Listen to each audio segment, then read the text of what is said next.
कि आप जो अपने होनेपन के बोध में आई हैं तो कैसे आई, उसके बारे में थोड़ा आप 5 मिनट बताइए।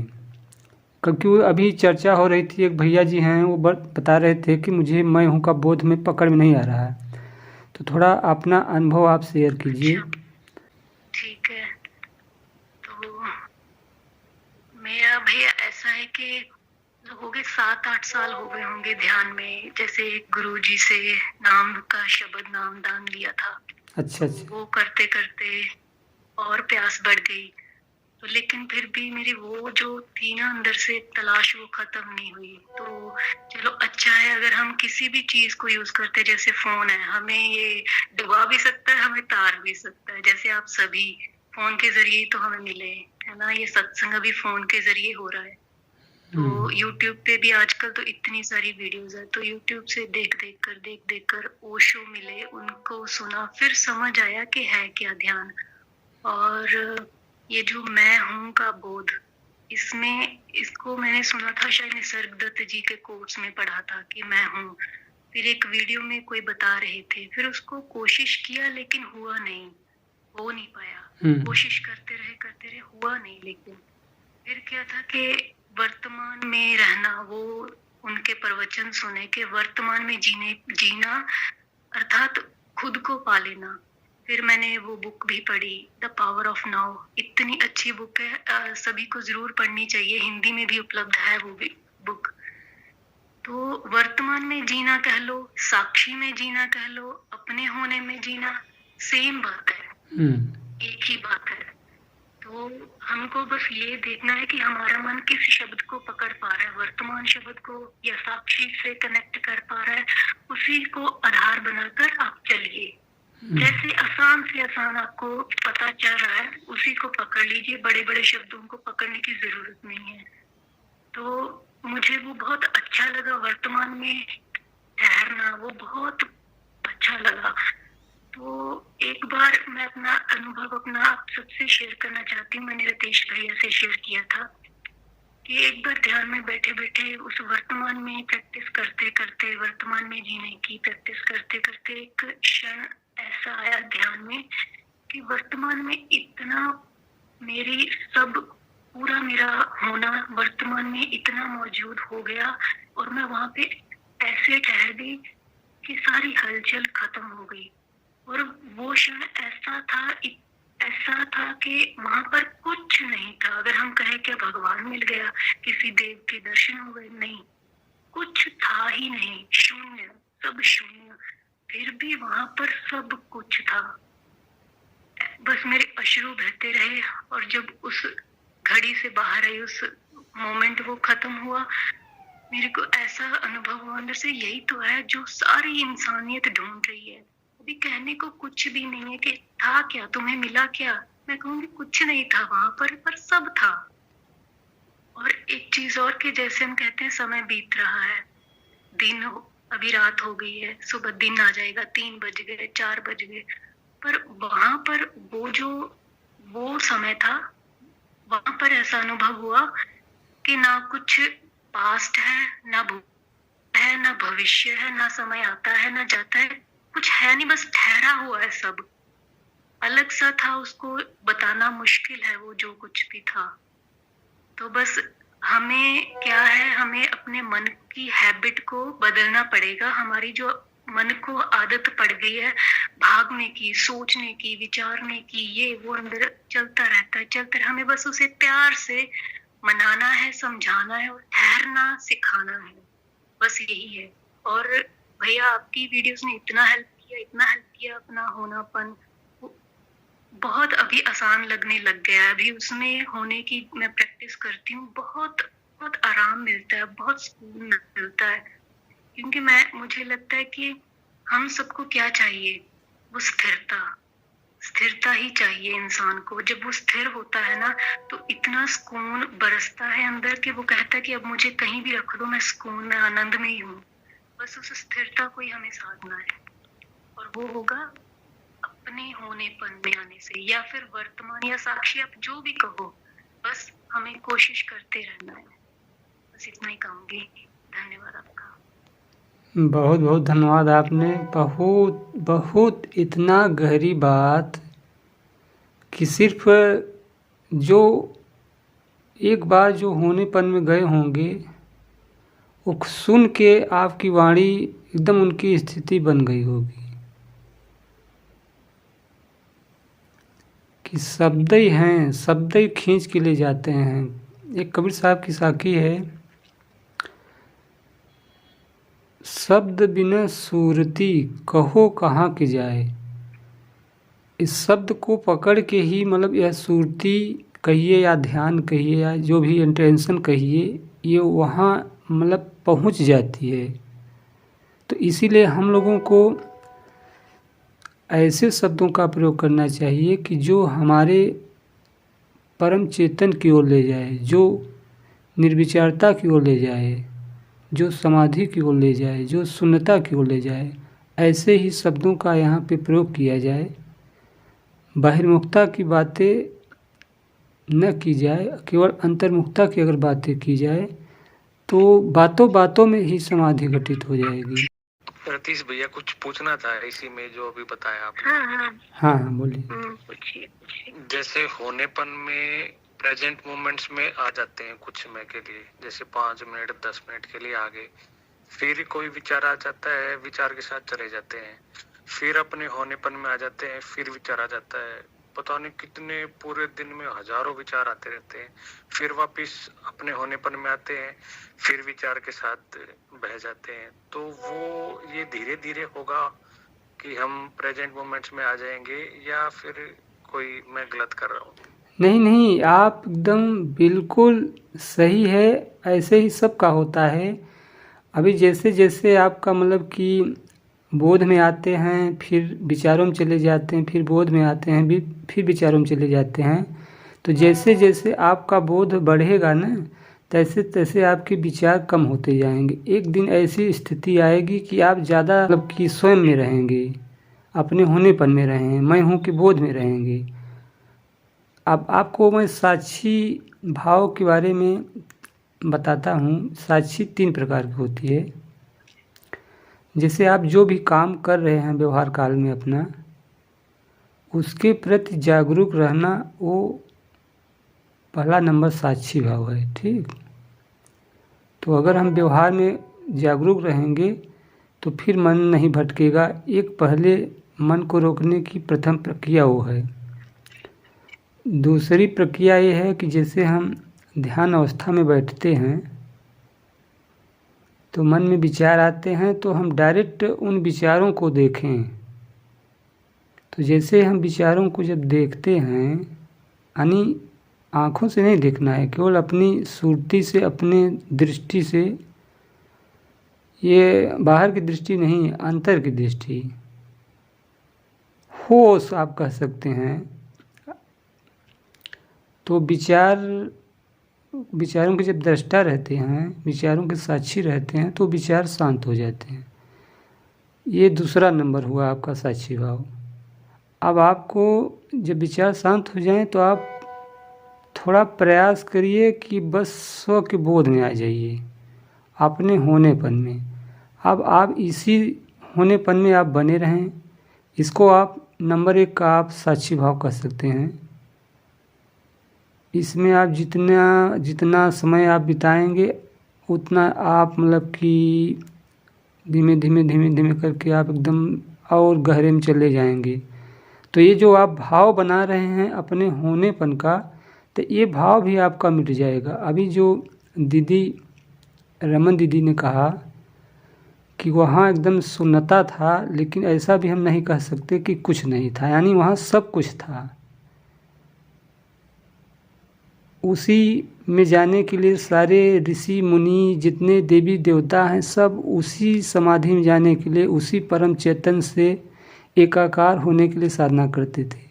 हम लोग शिव की साधना करते हैं, लेकिन शिव किसकी साधना करते थे? वो बस समाधि में जाते थे, बस वो भी उसी ब्रह्म का चिंतन करते थे। जो हम लोग आज उस निर्विचारता में ब्रह्म से जुड़ना चाहते हैं, उसका मतलब कि अनुभव करना चाहते हैं, वही काम वो भी करते थे। भैया जैसे जो स्थिति आएगी जिसमें हम 24 घंटे निर्विचार अवस्था में रहेंगे, उसमें थोड़ा टाइम लगेगा, जैसे कि 2 महीने, 3 महीने, 6 महीने, साल भर। हाँ सही आप कर रहे हैं, मतलब कि अभ्यास कर रहे हैं, लेकिन आप सुबह शाम आप अभ्यास करिए। पूर्ण रूप से आप निर्विचार अगर हो जाएंगे तो फिर काम भी नहीं कर पाएंगे, ये भी बात है। तो इसीलिए मध्यम मार्ग बुद्ध ने मध्यम मार्ग निकाला था कि एक आपने दोहा सुना होगा, अति का भला न बरसना, अति की भली न चूप, न अधिक बरसना अच्छा है न अधिक चुप, मतलब चुप रहना अच्छा है। यानी अगर हम गृहस्थ में हैं तो धीमे धीमे साधना भी चलता रहे और धीमे धीमे अपना व्यवहार काम भी चलता रहे। और वो तो उनके लिए है कि एकदम से निर्विचारता आ जाए, एकदम जो घर द्वार एकदम छोड़ दिए हैं और समाधि लगा के एक जगह बैठे हैं। अगर आपको व्यवहार का काम करना है तो कुछ विचार तो आने चाहिए। अभी विचार आया तभी तो आप इस ग्रुप से जुड़े हैं, अभी सत्संग सुन रहे हैं, तो ये विचार आया तभी। अगर एकदम निर्विचार हो गए आप हो गए होते तो फिर अभी इस टाइम कैसे आप जुड़ पाते हैं। तो विचार आना भी अति आवश्यक है, लेकिन हाँ विचारों में परिवर्तन हो जाएगा।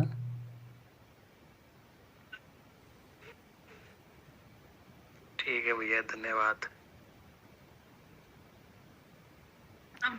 ये भी क्वेश्चन मैं पूछूं? जी दीदी। हाँ भैया, हाँ जी दीदी जी प्रणाम। भैया मैं पूछ रही थी कि जैसे हमारे मन में विचार चलते रहते हैं, तो फिर विचार को देखो तो विचार शांत हो जाते हैं। तो विचार शांत हो गए तो जब शांत हो गए विचार, तो स्वयं ही हम स्वयं के बोध में आ जाते हैं। मतलब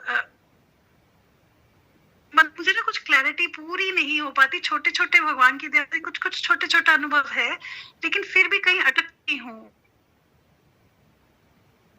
निकल जाओगी, क्यों इतना परेशान हो?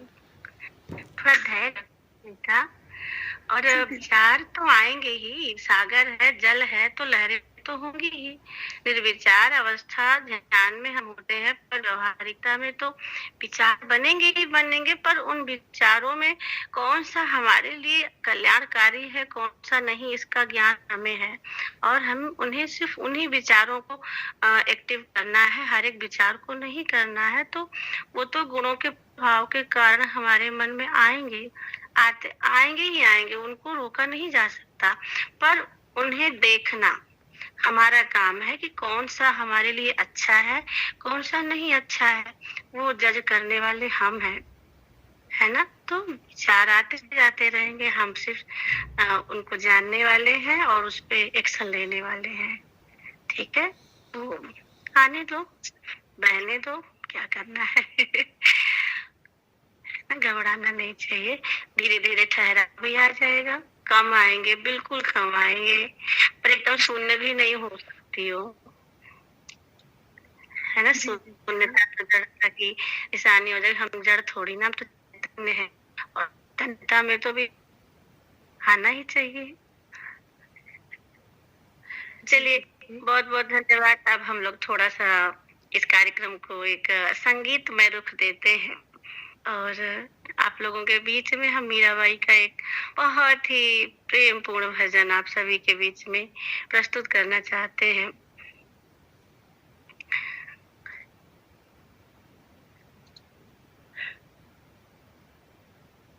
बोलिए श्री सद्गुरुदेव भगवान की जय, सच्चिदानंद भगवान की जय। जहाँ सारिका मिश्रा हो वहाँ पे प्रेम की बात न हो नहीं सकता। तो मेरा जो ये शुरू हो रहा है वो प्रेम से ही शुरू होगा। आज हमारी प्रेम दीदी नहीं है, मुझे अच्छा थोड़ा उनकी कमी फील हो रही है यहाँ पे, लेकिन क्या करें, पता नहीं क्या दिक्कत आ गई है। तो एक बार फिर से आप सभी आत्मीयजनों को मेरा हृदय से प्रेम प्रणाम। कहते हैं, कबीरदास जी कहते हैं, प्रेम छिपाए ना छिपे, जा घट पर घट होए, पर मुख बोले नहीं, नैन देर है रोए। जहाँ प्रेम तहाँ नेम नहीं, नहीं तहाँ बुद्धि व्यवहार। प्रेम मगन मन तब भया, कौन गिने तिथि वार। और जब लगी मरने ते डरे, तब लगी प्रेम नाही। बड़ी दूर है प्रेम घर, समझ लो मन माही। प्रेम यानी परमात्मा, प्रेम यानी अपनी आत्मा, प्रेम यानी अपना स्वरूप। अकथ कहानी, मिश्र प्रणाम। अकथ कहानी प्रेम की, कछु कही न जाए। अगूंगी केरी साकरी, बैठ बैठ मुस्काए। पिव परिचय जब जानी, यानी कि हमारे हृदय में जब परमात्मा का आनंद प्रकट होता है तो कैसे पता चलता है। पिव परिचय जब जानिए, पिव से हिल मिल होए। और पिव की लाली मुख पर पड़े, प्रगट दिखे सोए। पिंजर प्रेम प्रकाशिया, जागी ज्योति अनंत। संशय छूटा भ्रम का, मिला प्यारा कंस। बोलिए श्री सच्चिदानंद भगवान की जय। बाला मैं बैरागन होंगी, बाला मैं बैरागन होंगी। जिन भेषा मारो साहिबरी थे, जिन भेषा मारो साहिबरी थे, वो ही भेष धरूंगी। बाला मैं बैरागन होंगी। मीराबाई जी भगवान कृष्ण के प्रेम में इस तरह से जो है अनुरक्त है कि वो अपना कुछ उनकी इच्छा नहीं है। जो कृष्ण को पसंद होगा वो वही सब करना चाहती हैं। उन्हीं के लिए जीना, उन्हीं के लिए मरना, उन्हीं के लिए खाना, उन्हीं के लिए पहनना, सोना, सब कुछ वो अपना आपा उन्हीं के अंदर विलीन कर लेना चाहती हैं। ये वैराग्य है। इस संसार से वैराग्य ऐसे ही है जब हम परमात्मा के निमित्त अपने आप को मिटा दें। बाला मैं बैरागन होंगी। प्राण हमारा वहाँ बसत है, प्राण हमारा वहाँ बसत है। यहाँ तो खाली खोल, यहाँ तो खाली खोल। मात पिता परिवार सहू में, कहीं न तिन का तोड़, कहीं न तिन का तोड़। शील संतोष धरो घट भीतर, कहने का भाव यहाँ पे है मीराबाई जी का कि जो है मतलब हमारा कैसा भी परिस्थिति हो पर हमें अपने भीतर वो शील, वो धैर्य, संतोष है ना, ये सब अपने भीतर धारण करके रखना है। शील संतोष धरो घट भीतर, समता पकड़ रहूंगी। बाला मैं बैरागन होंगी। जिन भेषा मारो साहिबरी छे, वो ही भेष धरूंगी। बाला मैं बैरागन होंगी। जाको नाम निरंजन कहिए। देखिए यहाँ पे कृष्ण का नाम नहीं है, यहाँ पे उस निराकार कृष्ण की बात चल रही है जो सभी के घट में विराजमान है। जाको नाम निरंजन कहिए, वाको ध्यान धरूंगी, बाला मैं बैरागन होंगी। इस तरीके का वैराग्य चाहिए। सिर्फ ऊपर का जो आवरण होता है वो बदलने से नहीं, ये भीतर का वैराग्य है। गुरु के ज्ञान रंगो तन कपड़ा। अब जैसे वैराग्य जब लेते हैं तो सबसे पहले जो ऊपर का वस्त्र होता है वो चेंज करते हैं, पर यहाँ पे परम पूजनीय मीराबाई जी का क्या कहना है कि गुरु के ज्ञान रंगो तन कपड़ा, मन मुद्दा पहरूंगी, और प्रेम गीत से हर गुण गावा, प्रेम गीत से प्रेम गीत से हर गुण गावा, चरणन लिपट रहूंगी, बाला मैं बैरागन होंगी। यातन की मैं करूँ किंकरी, यातन मतलब शरीर का कोई होश नहीं, शरीर का कोई महत्व तो नहीं देती हैं, कहती हैं यातन की मैं करूँ किंगरी, हंसा नाम कहूंगी,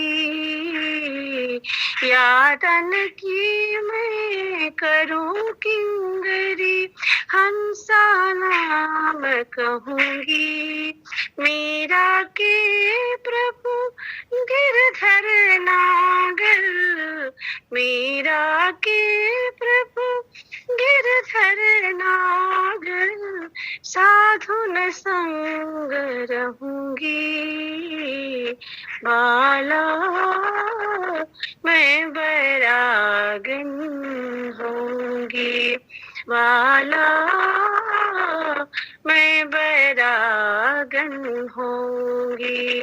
जिन भेषा मारो साहिबरी छे, जिन भेषा मारो साहिबरी छे, वो ही भेष धरूंगी, बाला मैं बैरागन होंगी, बाला